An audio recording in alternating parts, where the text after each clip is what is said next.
Mi nombre es Alberto Calani, yo soy oriundo de Oruro. Mi pueblito se llama Huayllamarca, que pertenece a Oruro. Y nací en el 67 y a mis 12, 13 años me tocó migrar a la ciudad, del campo ciudad, esas famosas migraciones que se dan. Y bueno, fui saliendo un tanto de la comunidad.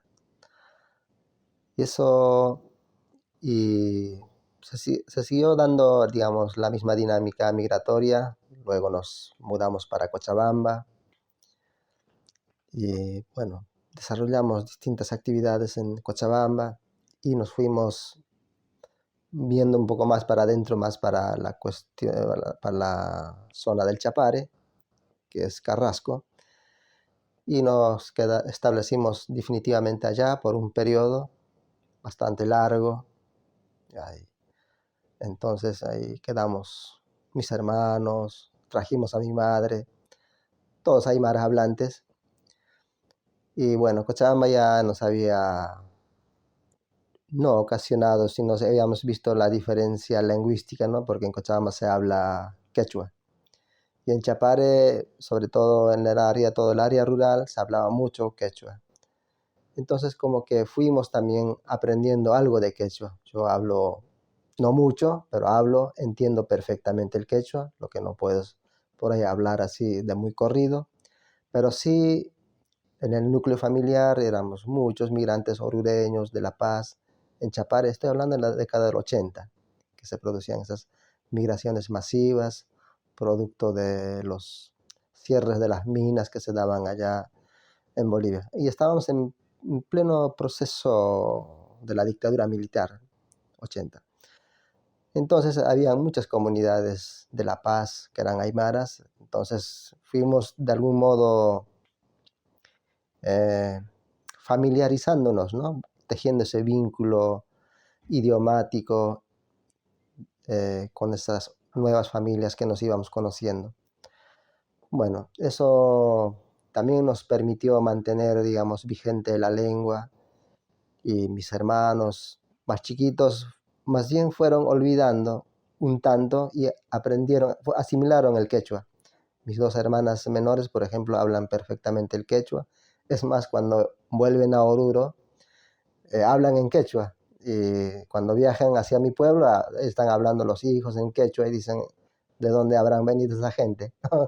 Si no, somos gente que hemos salido en algún momento del lugar, pero mis hermanos obviamente vuelven hablando quechua. Ese es lo que, por ejemplo, lo que me vincula más con la comunidad, sobre todo con esta cuestión de lo que es la nación aymara en Bolivia. Bueno, eh, estos procesos migratorios que son tan humanos y tan corrientes y, bueno, por distintas necesidades uno va migrando a ciertos lugares, espacios, y en el 94 me tocó migrar, por ejemplo, a la Argentina. Migramos ya hombres grandes, yo ya había vuelto del servicio militar y migramos para la Argentina con mi hermano menor, luego vinieron mis otros hermanos y, bueno, entre hermanos seguíamos hablando el aymara. Migramos acá a la ciudad de La Plata, trabajamos en la quinta, produciendo flores y seguimos hablando aymara, pero muy poco, ¿no? Nos habíamos castellanizado mucho porque se absorbe desde la escuela, por ejemplo, el español. En Bolivia, por lo menos en mi época era así. Me parece que sigue siendo así, porque los textos vienen, digamos, en español. El profesor da clases en español, o sea, en castellano. Entonces vas absorbiendo, ¿no?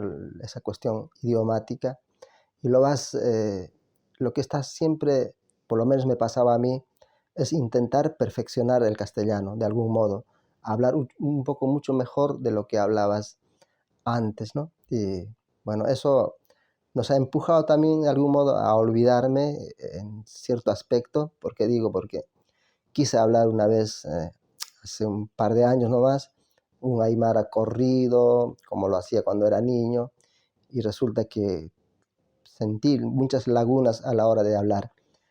Entonces eso tiene que ver con esta aculturación también, ¿no? De las sociedades en las que vas migrando de un lado al otro. Y una de las experiencias muy particulares para mí, que fue, digamos, esa idea de querer enseñar mi lengua materna, ¿no? Que es el aymara. Y en esa búsqueda conocí a un docente que trabaja en la UNLP, que es trabajador social, investigador, Diego Bermeo. Y le comenté esta cuestión porque él tiene una secretaría de interculturalidad dentro de la UNLP, trabajo social. Entonces me dijo, le gustó la idea. Entonces así nació un proyecto pequeño, al mismo tiempo también fugaz, porque no sé si fue más de 3 meses las clases que dimos allá, con otro compañero aymara que lo conocí, que se llama Nacho, y con Nacho dimos clases, más de 2 meses no fue, pero hicimos esa linda experiencia ahí, intentar enseñar la lengua aymara, ¿no? Y muchos de los participantes eran hijos de bolivianos y alguno que otro que quería aprender la lengua. Y eso me llevó a pensar de que, me llevó primero a cuestionarme como padre, por ejemplo, ser padre de 3 hijos acá en la Argentina, de no haber podido transmitir, digamos, la cuestión lingüística, pero porque si yo soy bien, si muy bien yo soy de, digamos, de mi lengua materna es el aymara, mi compañera es de otro lado, ella habla español, no habla ni quechua ni aymara. Entonces era un poco difícil, digamos, que los chicos míos absorbieran ese diálogo permanente, diario, cotidiano de la aymara, ¿no? Lo que nosotros nos comunicamos siempre en español. Y los libros que teníamos en la mesa, en la pequeña biblioteca que yo tenía en el fondo, estaban todos escritos por ejemplo, en español. Entonces, hay no sé si decir barrera, pero hay una limitación enorme de que nuestra lengua materna, digamos, esté muy olvidado, ¿no? Y además, yo lo que también veo que es, si bien hoy se ve, digamos, en las redes sociales un activismo lingüístico bastante esforzado, en que esto más, lo que se ve también yo, lo que veo, lo percibo personalmente, digamos, en la ciudad de La Paz, por ejemplo, en el espacio, en las redes sociales, ¿no? En internet, ¿no?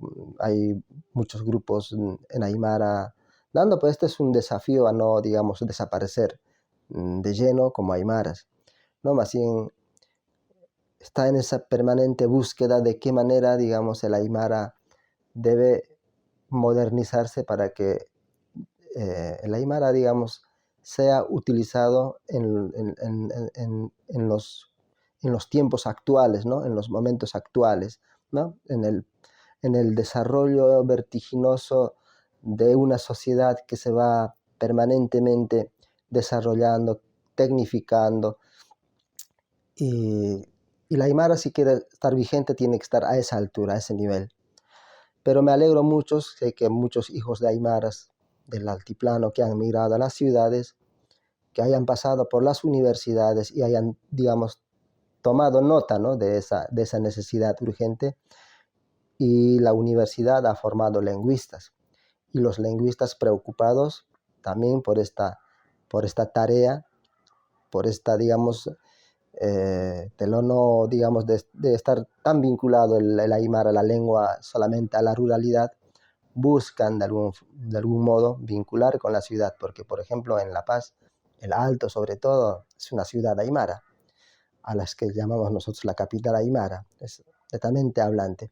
Y si ahí no hay, digamos, y si hay, digamos, quechua hablantes y alguna españolización, bueno, es muy poco. Pero los hijos que han nacido ahí también obviamente han ido perdiendo, digamos, la comunicación por el aymara, porque el aymara, nuestra lengua, viene con una carga de estigmatización de largos años. Y eso tiene que ver con eso, ¿no? Por eso la gente tiene vergüenza hablar en aymara, comunicarse en aymara. Yo, por ejemplo, acá en la Argentina, yo veo que en el micro el paraguayo habla en guaraní. No tiene vergüenza. No le importa el entorno que esté a su alrededor. El cochabambino es algo así, pero habla más en voz baja. Habla en quechua, pero habla en voz baja porque todavía tiene temor. Pero no pasa con lo mismo con la aymara. Yo nunca he escuchado en aymara hablar, por ejemplo, de que tantos paseños que andan en los micros, en aymara. En la obra que he trabajado, yo soy obrero de la construcción, he estado inmerso en un universo de 2000 compañeros, un montón de paseños, nadie hablaba en aymara, nadie hablaba en quechua, sí escuchaba hablar, pero no, el quechua no por una cuestión de militancia, y si yo hablaba en aymara por una cuestión de militancia lingüística, eso es lo que pasa. El paraguayo no, él habla porque es su lengua cotidiana y le importan tres pepinos si le gusta a la gente o no le gusta, no. Sí, como el chino, como el japonés, habla su idioma y no le interesa el otro entorno. Entonces, con el aymara nos entra una vergüenza. O sea, yo digo por los otros que les entra una vergüenza comunicarse, en saludarse, como mínimo. Aymara naga yajamarkana karo saratata ha wawanak sas yajamarkana ganpe yuripje.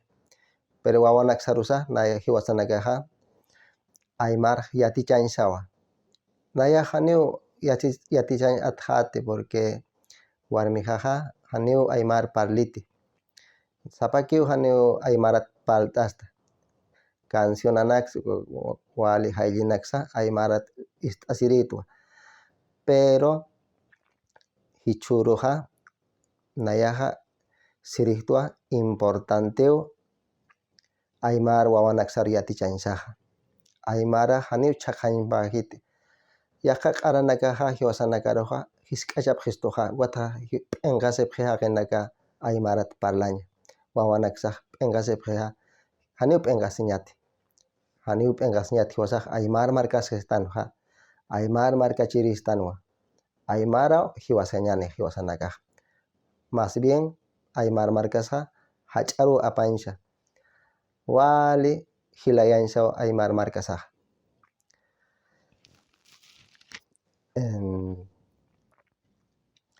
Veníamos hablando sobre la castellanización, ¿no? Por ejemplo, del mundo aymara. La castellanización empieza en la escuela.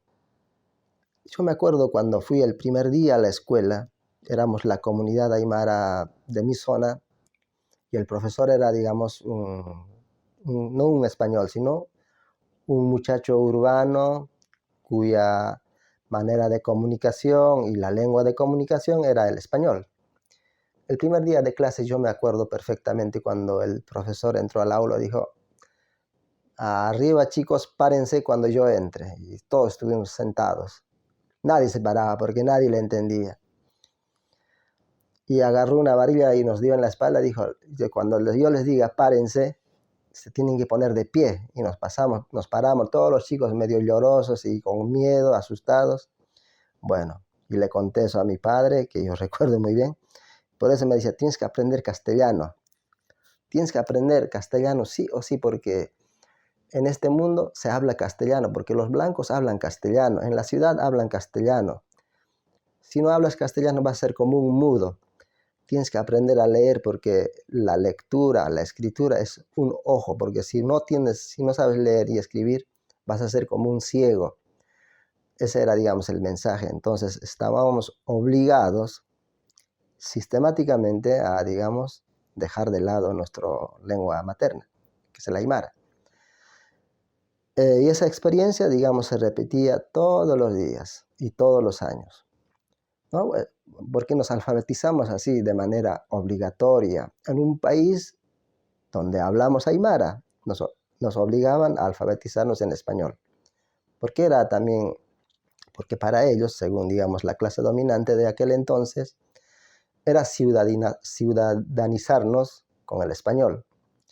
Y la escuela, digamos, fue, digamos, una herramienta ideológica, sistemática, colonial, que nos ha llevado a eso, ¿no? A ese descalabro idiomático. Y nosotros hemos sido forzados a españolizarnos, ¿no? A castellanizarnos, mejor dicho. Y así arranca, digamos, la historia de pueblos, ¿no? No solo de familias, ¿no? Mucha gente que nació hablando quechua, no es que el docente venía a darte clases en quechua, sino era en castellano. Y si no lo sabías, tenías que olvidarlo, tenías que dejarlo en segundo plano. Así nos han avergonzado, porque el aymara, el quechua, por los que, no vamos a decir los colonizadores, sino por aquella gente que de algún modo seguía manteniendo esa idea de la colonialidad, y lo que tenía que hacer es que tú te sientas inferior a ellos.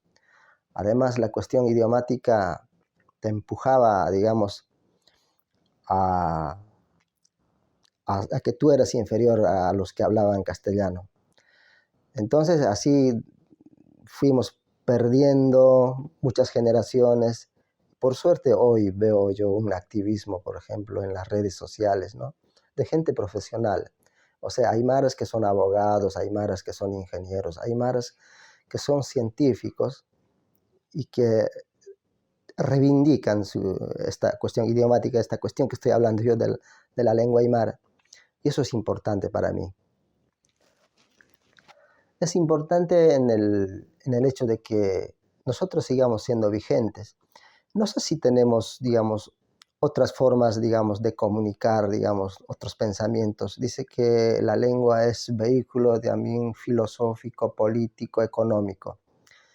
Eso seguramente lo sabrán muchos los antropólogos, los sociólogos que estudian estas cuestiones, pero lo que yo sí digo es que la lengua aymara, al ser un universo de más de 3 millones de hablantes, estoy hablando de Perú, estoy hablando de Bolivia, estoy hablando del norte argentino, estoy hablando de Chile, en donde geográficamente estamos distribuidos los aymaras, es importante, ¿no? Y la tarea para que la lengua siga vigente, además que se hable sin vergüenza, además que, digamos, se inserte en el sistema académico, además que nuestra lengua sea moderna, que haya una Real Academia Aymara, así como lo tiene la Real Academia Española. No hay una tarea enorme de los lingüistas aymaras a hacer. Obviamente su pueblo tiene que también tomar el compromiso de mantener vigente nuestra lengua. ¿Está vigente? Seguro que está vigente.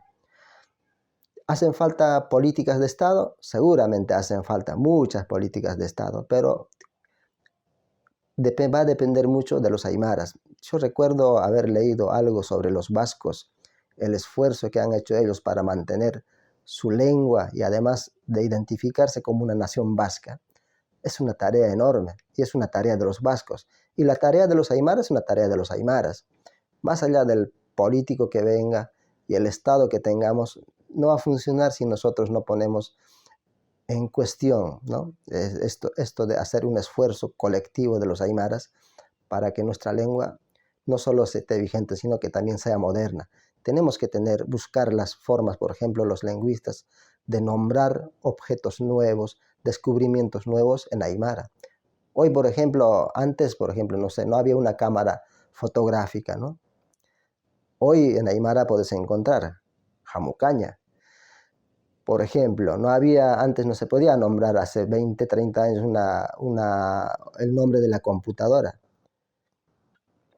¿Ya? Ahora sí se puede nombrar, digamos, una computadora en aymara, ¿no? Entonces, eso tiene que ver con la tarea de los lingüistas, ¿no? Y yo el otro día vi, por ejemplo, en el activismo virtual, mejor dicho, de las redes sociales, del internet sobre todo, presentó un lingüista aymara que es Rubén Hilary, al que tuve el gusto de conocerlo. Él había dirigido una investigación bastante voluminoso, por lo que vi, un diccionario, digamos, moderno del aymara, ¿no? Donde puedes hoy nombrar los objetos más nuevos y más modernos, nombrarlos en aymara. Eso me parece interesante, una tarea muy loable, cosa que los aymaras tenemos que hacerlo también en medicina, en ingeniería, en robótica. O sea, hay una tarea enorme, sobre todo un desafío de los aymaras citadinos, ¿no? De los aymaras que viven en las ciudades. Porque siempre el aymara está muy o nos vinculan mucho, digamos, con el área rural.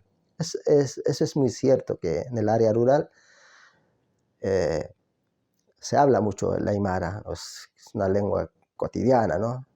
Pero también algo curioso me ha pasado a mí. Yo estoy en un grupo de WhatsApp, por ejemplo, de mi pueblo, donde yo nací, y ahí somos como 300 miembros ahí en el grupo de WhatsApp. Hasta ahora no he visto escribir nadie en WhatsApp en aymara. Eso es muy llamativo. No he escuchado un mensaje en el grupo de WhatsApp en aymara. Algo pasa. Pero en Internet, así de manera personal, se interactúa en aymara, pero en ese grupo en particular a mí me llama la atención poderosamente porque somos todos aymaras ahí. Está el ayllo, Hisca ayllo, Hacha ayllo, Taipe ayllo, están los ayllos ahí en ese grupo de WhatsApp. Y en ese universo de 300 personas que nadie saluda en aymara, a mí me llamó la atención.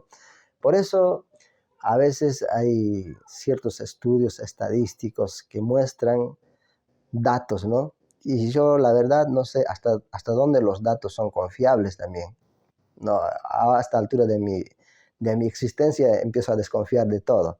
Pero lo que sí, en las redes sociales he visto un activismo, mmm, no sé si es un activismo comprometido, pero por ejemplo, por lo menos hay en los pibas y en los pibes que suben algunos videitos en quechua, en aymara.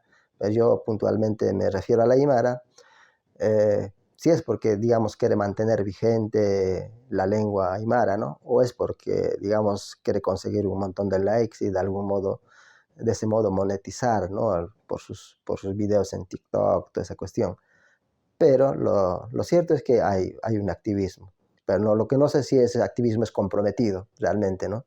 O simplemente también puede ser, digamos, una cuestión así muy folclórica, ¿no? Que hay que sacarlo también de esa cuestión folclórica hacia la seriedad de los proyectos y las propuestas que uno va teniendo, ¿no? Y hacia los sueños que uno apunta, que su idioma no desaparezca, que su idioma se fortalezca más bien con las nuevas tecnologías que hoy existen.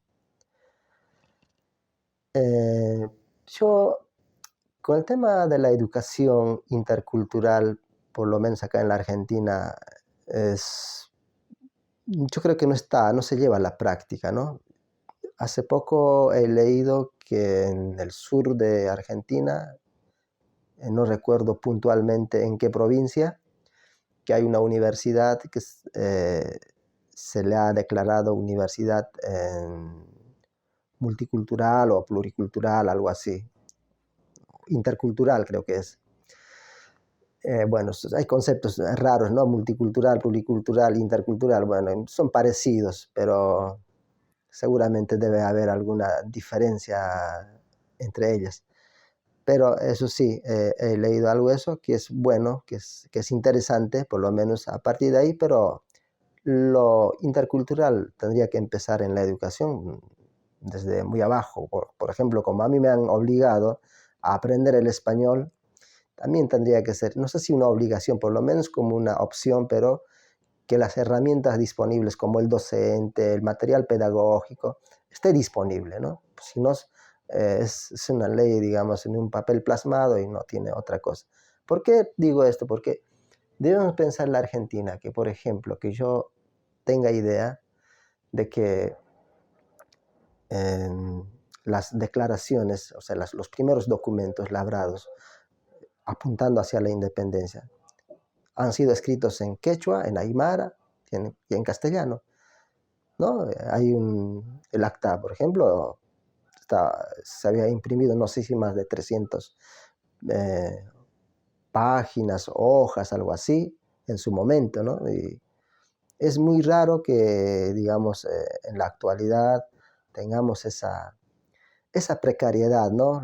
Y esto yo no lo voy a culpar, por ejemplo, a los políticos, ¿no? Sino nos tenemos que echar un poco la culpa también nosotros, porque nosotros no somos capaces de exigir el cumplimiento de esas normas, de exigir al Estado, porque el Estado siempre maneja un puñado de iluminados y en nombre de nosotros. Y si nosotros le damos, digamos, todo que ellos manejen, porque ellos son los que saben, siempre, digamos, nos van a terminar, digamos, desmereciendo, afectándonos a nosotros. Entonces ahí yo creo que también tiene que haber una militancia, aquellos que hablamos de los pueblos indígenas. Yo me reivindico soy de los pueblos indígenas, así llamados indígenas, aunque muchos de mis compañeros, amigos odian decirlo indígena, porque yo sé que está mal llamado ser indígena. Nosotros en realidad no somos indígenas, somos aymaras, somos quechuas, somos guaraníes, así como el japonés es japonés, el coreano es coreano, no se le dice indígenas a los coreanos.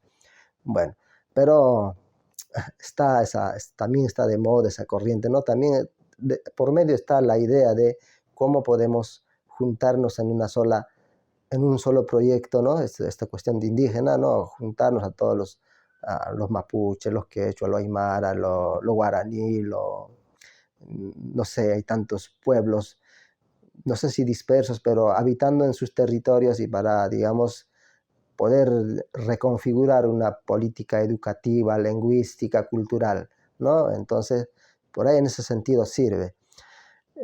Pero hoy en día lo indígena tiene una carga despectiva, eso es cierto. Yo a mis hijos nunca les dije que éramos indígenas, ese es otro aspecto. Yo a mis hijos siempre les dije que nosotros somos aymaras, no indígenas. Mis hijos hoy en día son dos informáticos, uno que estudia economía, y ellos se sienten, es más, en este último censo se censaron como aymaras, más allá de que no hablan la lengua. Y me dice, nosotros somos aymaras, ¿no? Somos aymaras, sí. Ustedes son aymaras argentinos, obviamente sí.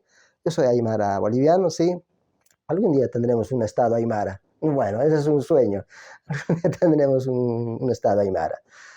Pero nosotros nunca dijimos que somos indígenas.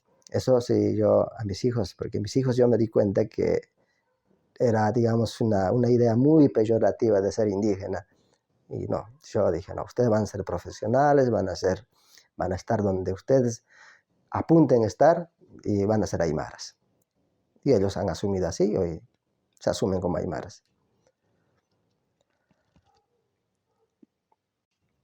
Ujamaquiu, Hilatanaka, Culiacanaca, Nayajaka, Argentina marcata, Aruntanipsmawa, Kitinakas, Ka Kollasui marcan Kamasiptaja, Walja Aymar Hilatanakarakiu, Walja Aymar Culiacanacarakiu, Argentin Tokens Kamasiptanaja, Wawanaxas Axanakanja, Yurip Harakiwa, Nayaj, acá por último Serictua, Haneu Aymara Arnt Asiñaspati.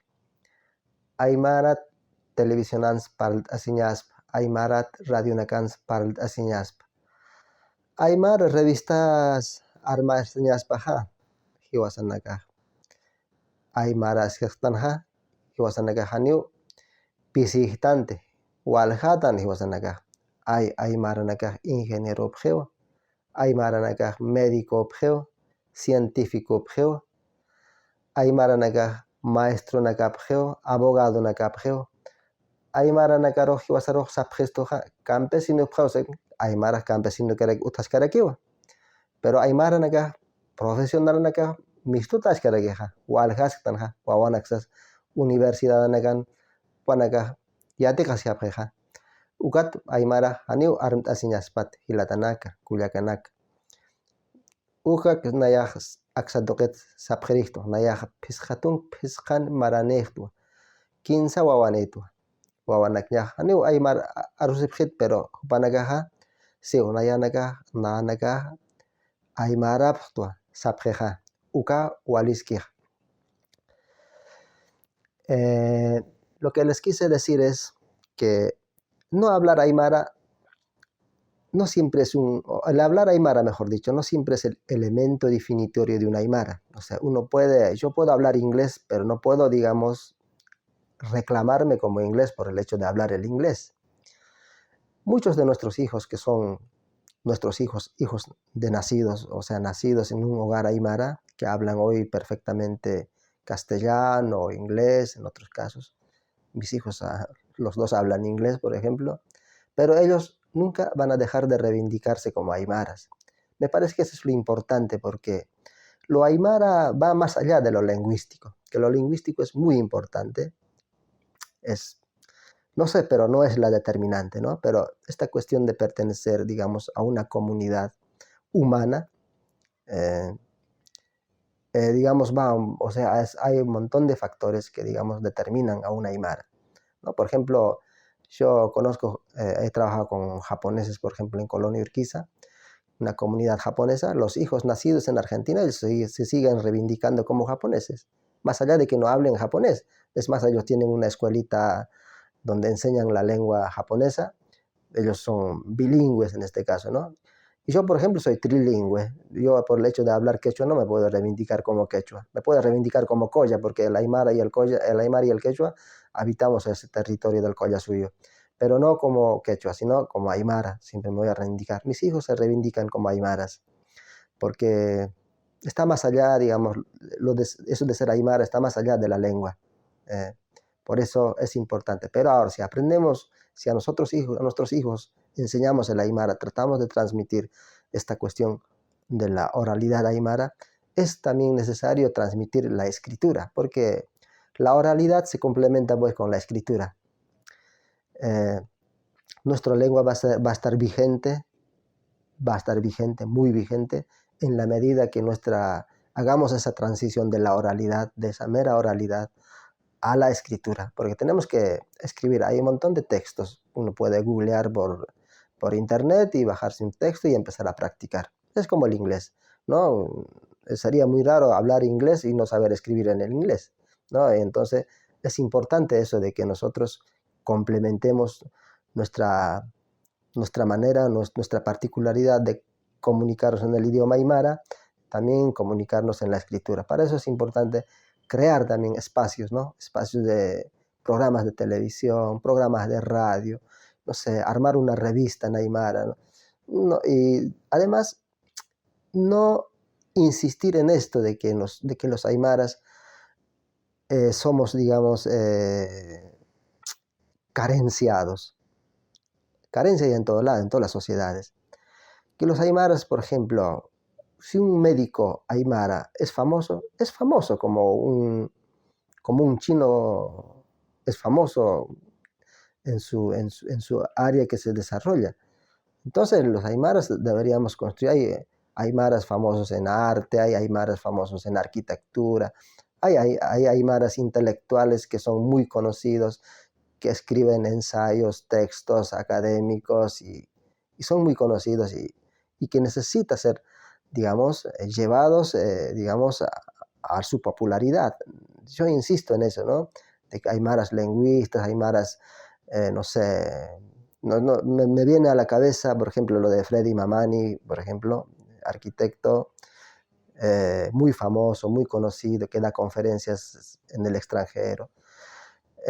Otro que me viene a la cabeza es, por ejemplo, Rolly Mamani, otro aymara, incursionó en la robótica, que es muy conocido en Bolivia, por ejemplo, por sus logros y por su innovación también. No sé, otro intelectual con el que yo interactúo mucho es Carlos Macusaya, un ensayista muy crítico de las cosas y muchas de sus críticas las comparto, con el que tengo una comunicación casi fluida. Hoy creo que está volviendo de México este muchacho, pero digamos, son aymaras que realmente necesitan estar en el lugar donde cualquiera podría estar, ¿no? Entonces yo creo que lo aymara tiene que estar, digamos, a esa altura, digamos, de las circunstancias actuales, ¿no? Entonces, para eso necesitamos, obviamente, pasar de esta mera oralidad de hablar aymara hacia la escritura. También he visto mucho debate, pues, sobre todo en las redes sociales, ¿no? ¿Para quién escribimos los aymaras? Ese es un tema, debe ser muy complejo incluso para los mismos sociólogos aymaras dar esa respuesta, ¿no? ¿Para quién escribimos si nadie nos lee en aymara? ¿No? Y hay un mundo, claro, hay una sociedad que está permanentemente, digamos, que apunta hasta la castellanización. Y, y ahora la interrogante sería, ¿no? ¿Dónde, digamos, a ver, cómo somos capaces, digamos, de revertir esa situación, ¿no? de la reivindicación lingüística, ¿no? De la reivindicación idiomática del Aymara, ¿no? Si somos capaces, o no sé, o es una batalla perdida, yo realmente no tengo la respuesta, pero yo creo que hay un largo camino por recorrer, hay una larga y ardua tarea por hacer por nosotros, sobre todo los aymaras, para los aymaras.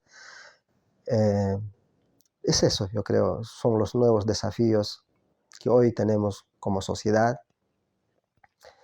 Y también plantearnos, ¿no?